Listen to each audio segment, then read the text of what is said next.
Welcome to Easy 3 Sport Production. I'm your host, Suttles, and today we're going to review the terrible game between the Los Angeles Rams and the New York Giants. Let's get it.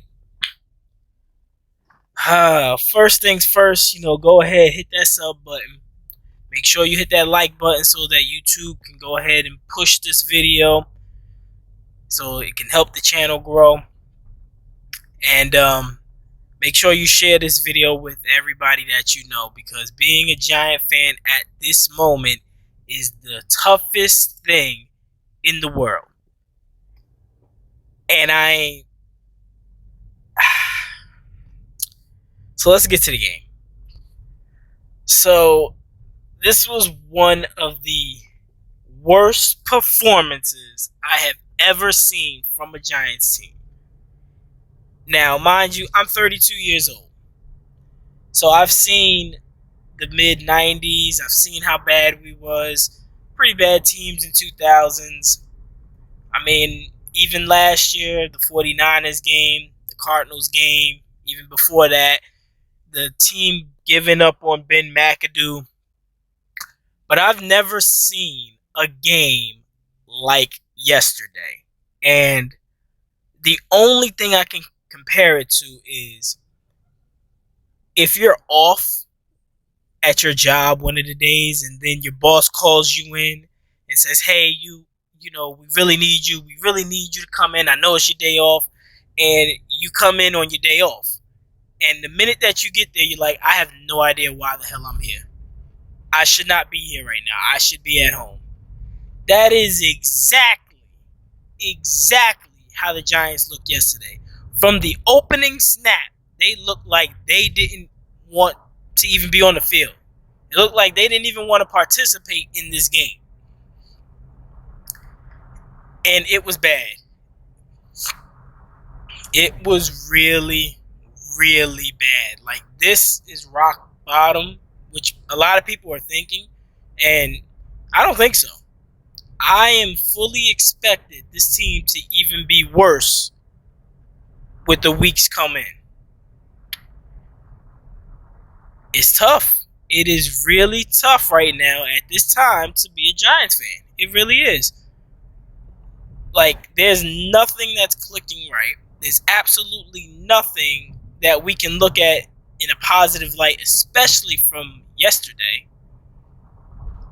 I sat there and usually I am locked into the game. I am honed in. I'm sitting at my couch.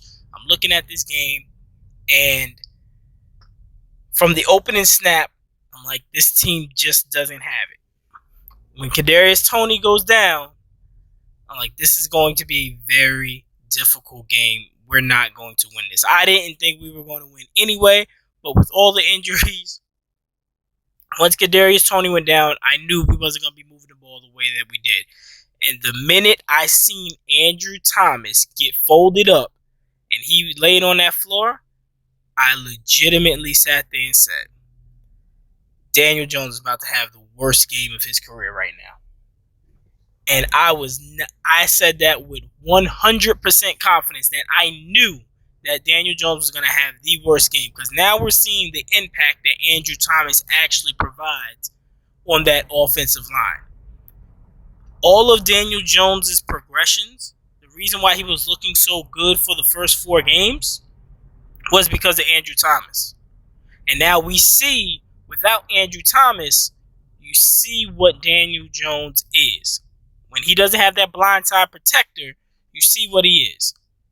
Fumbled twice, 3 interceptions. There was absolutely nothing that he could have done. And I knew that it was going to happen that way. By the third quarter, I fell asleep. At the third quarter. I was like, I'm taking a nap. I value sleep more than watching the Giants game, because it was bad. It was just truly bad. Like, they didn't want to play. They didn't want to be out there. So us as fans, we should not be watching them. And they keep on saying the next man up mentality, next man up, next man up.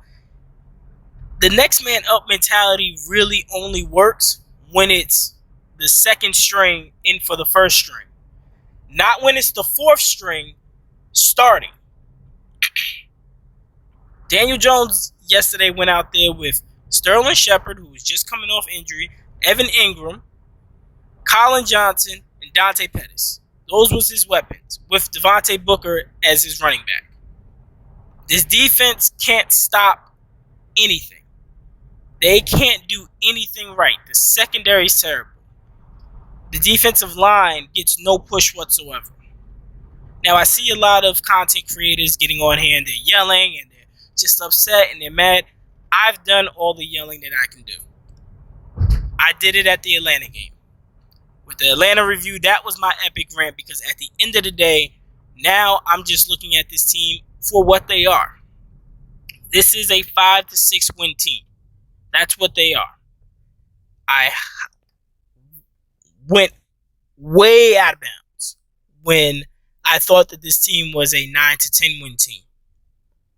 And it's looking that way at this moment. Now, we still have a whole second half of the season, which they're going to end up getting some wins because that's relatively when a lot of the teams are going to be injured and then maybe they'll just be getting healthy. But it doesn't hinder the fact that this team overall looks like they have tuned Joe Judge out.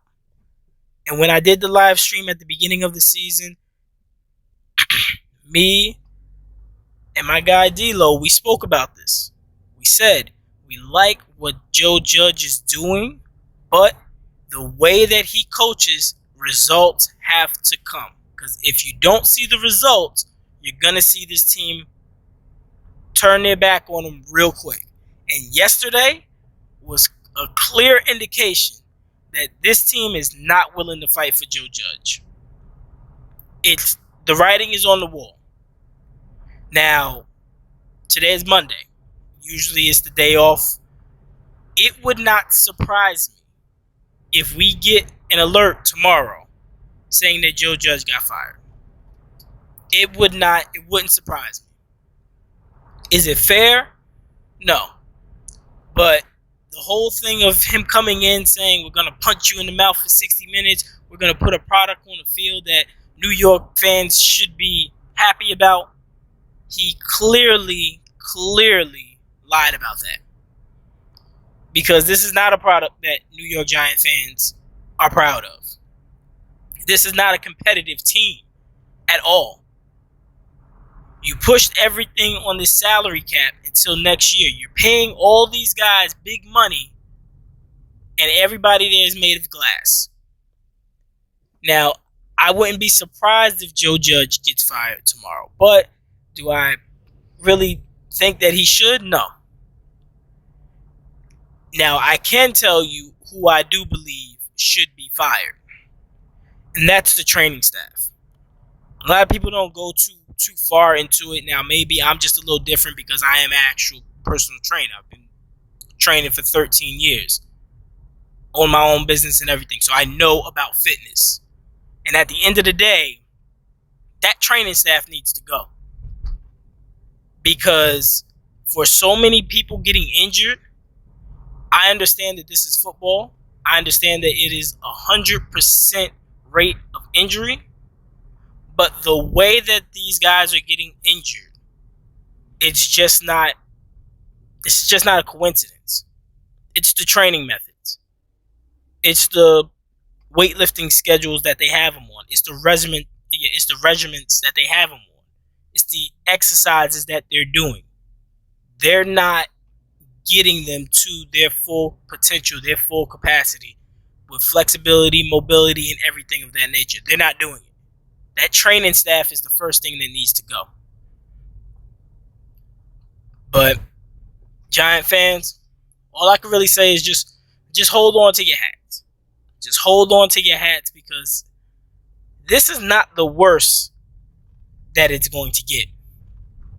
And remember, you heard this from me. This is not the worst that it's going to get. It's going to get a hell of a lot worse, and it's going to get a hell of a lot messier within the coming weeks.